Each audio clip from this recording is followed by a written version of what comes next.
des fois, il y a des jeux, quand vous les prenez en main, quand vous commencez à faire le premier niveau, deuxième niveau, et même à l'écran de titre,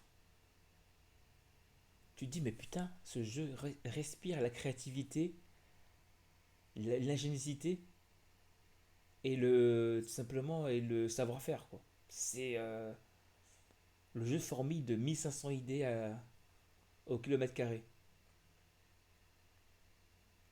Et du coup, en fait, ça en devient une surprise, ça en devient un coup de cœur, même ça en devient même, pour certains, ça pourrait devenir le jeu de l'année. Et j'en fais partie. Je pense que Astrobot, pour ma part, pour ce qu'il délivre, est certainement la surprise de l'année, voire, moi je dirais carrément le jeu de l'année. Alors, Astrobot, ce jeu en fait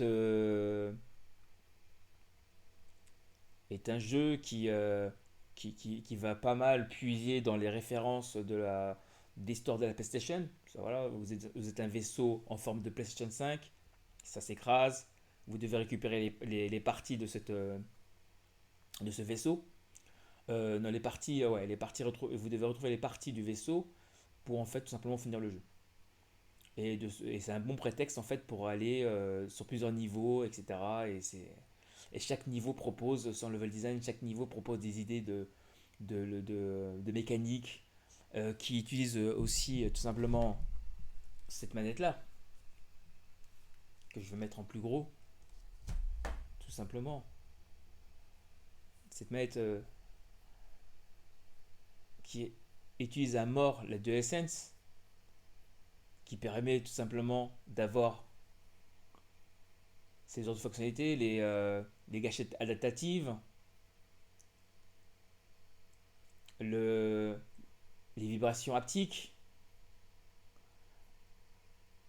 et je dois avouer, et aussi l'haut-parleur. Il y a aussi l'haut-parleur qui est en front ici. Vous avez un haut-parleur aussi.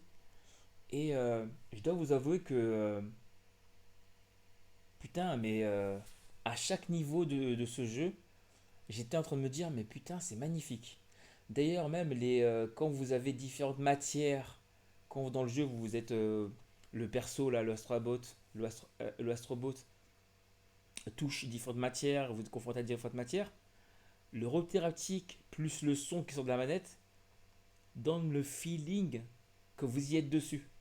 C'est difficile à expliquer, mais c'était déjà très bien fait sur le premier jeu que vous avez délivré avec la PS5. Et là, en fait, sur celui-ci, je ne sais pas s'ils sont allés plus loin, mais c'est fait d'une manière. C'est vraiment incroyable. Outre l'utilisation de la manette, qui est vraiment fantastique, hein, la manette, c'est vraiment un élément. D'ailleurs, je conseille à tous de jouer à ce jeu avec, non pas avec un casque, mais d'y jouer avec le son de la télévision, sans casque, et pour profiter des sons qui sortent de la manette. Garantie que l'expérience en vaut le détour. Je vous garantis ça.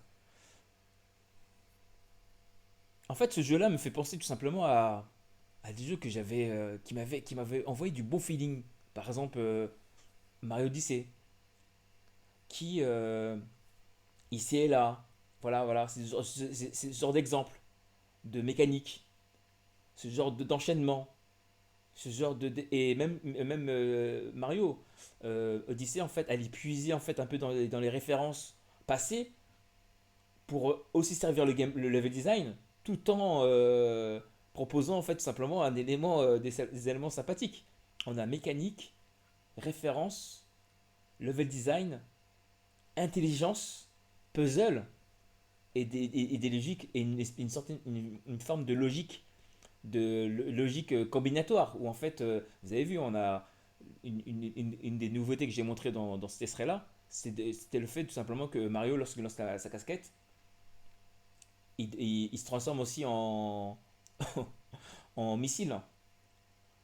Ça, c'était l'une des features de Mario, ça, dans cet épisode-là. Donc, il avait plein de transformations possibles à partir de ce jeu. Bien sûr, après, le jeu a fourni d'idées, etc. Eh bien, vous savez, Astrobot, en fait, c'est la même chose. Astrobot est après la même chose. Et j'ai envie de dire qu'il même, il va ou même plus loin. il va aller aussi chercher des éléments où on fait, mais putain, mais ça me fait penser par moi, à Mario Odyssey. Parce que moi, pour ma part, Mario Odyssey, je l'avais kiffé parce qu'en fait, c'était tout simplement un enchaînement de, de level design en fait, de bonnes idées pour level design. Bien sûr, Mario Odyssey le fait très très bien aussi, même le fait mieux que Mario Galaxy, mais j'avais envie de, pour ceux qui ont joué à Mario Galaxy, juste vous rappeler ces moments où vous étiez en train de vous faire putain, mais c'est stylé ce qu'ils ont fait. C'est stylé quoi. On est là, tu sautes, tu cours, tu dois faire tel chemin, tu as ces réflexes à avoir, tu as aussi toute la logique qui était mise par rapport à ce volet-là. Et là, tu te dis, mais putain, mais c'est super génial. Là, hop, tout ça, toute cette logique, cette manière de faire, ce savoir-faire, en fait, Astrobot, tout simplement, le prend, le prend en son sein, le transforme, le met en fait aussi avec les références côté PlayStation, utilise les décors, les niveaux, euh, toutes les fonctionnalités des gâchettes, etc. pour nous proposer en fait tout simplement à chaque fois des idées de mécanique qui demandent pour moi à être encore plus prolongées parce que le plaisir est tellement immense que c'est juste magnifique. Le jeu est pas bien dur, hein, bien sûr. Et je crois qu'ils vont. Je sais pas si c'est en cours de livraison ou il faut finir le jeu, mais je crois qu'on a aussi une partie time trial, comme dans le premier, qui était sur PS5, comme le premier jeu sur PS5, qui nous permet de revivre des niveaux en essayant de les finir le plus rapidement possible. Et là, on va se confronter déjà à ses amis et aussi au world, au monde entier, pour voir qui va le plus vite, qui finit les niveaux proposés en fait pour le time trial, pour le course à la montre, pour la course à la montre, le plus rapidement possible. Je ne sais pas si c'est livré maintenant ou si ça sera livré dans la roadmap. Je ne sais pas s'ils ont une roadmap pour le livrer, mais il me semble ils avaient parlé d'avoir du time trial, du course à la montre en fait dans le jeu quoi. Après avoir fini la première quête, hop, après on peut passer à ça.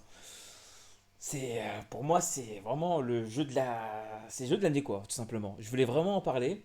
J'essaierai de temps en temps de faire des vidéos très rapides sur ça, sur des jeux qui m'ont marqué. Je pense mon next game, ça serait en fait de parler de. Mais je l'ai pas acheté, putain, juste la démo. Mais j'ai envie de dire que ce jeu me plaît énormément. Mais j'ai envie d'en parler. Je pense que je parlerai. Je pensais en fait à Rise of Ronin. Je pensais à ce jeu-là. Euh, Après, j'ai envie de parler à d'autres jeux. En fait, je veux laisser la surprise, on verra en fait, en fonction des jours, en fonction de machin. Peut-être demain, je ferai une autre vidéo sur ce jeu-là ou d'autres jeux. Mais putain, Astrobot, franchement, je le conseille à tous. C'est surtout, sans doute le jeu de l'année. Ça fait du bien. Et en fait, moi, ce que je veux maintenant, ce que je souhaite de la part de la team Asobi, c'est qu'ils ne fassent en fait non pas un jeu sur Astrobot, mais tout simplement l'équivalent de Jack and Dexter, mais avec la même volonté de nous proposer du gameplay. C'est ce que je reprochais un peu à Ratchet Clank, que j'ai joué sur PS4 et sur PS3. C'est des jeux qui sont super jolis, mais dont je trouve que en termes de level design, c'est un peu sec. On est un peu dans le très facile, très, on va dire, sans vraiment de prise de risque, c'est un peu c'est un peu mou. C'est un peu, les propositions sont sympathiques, mais ça manque de mécanique, ça manque de level design, ça manque de, voilà, il y a un manque dans ces jeux-là.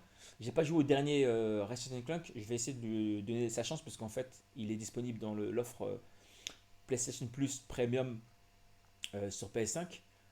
Et en plus, on peut y jouer en streaming, donc il n'y a même pas besoin de l'installer. Pour ceux qui sont les rats de l'installation, il faut être vibré hein, juste pour ça.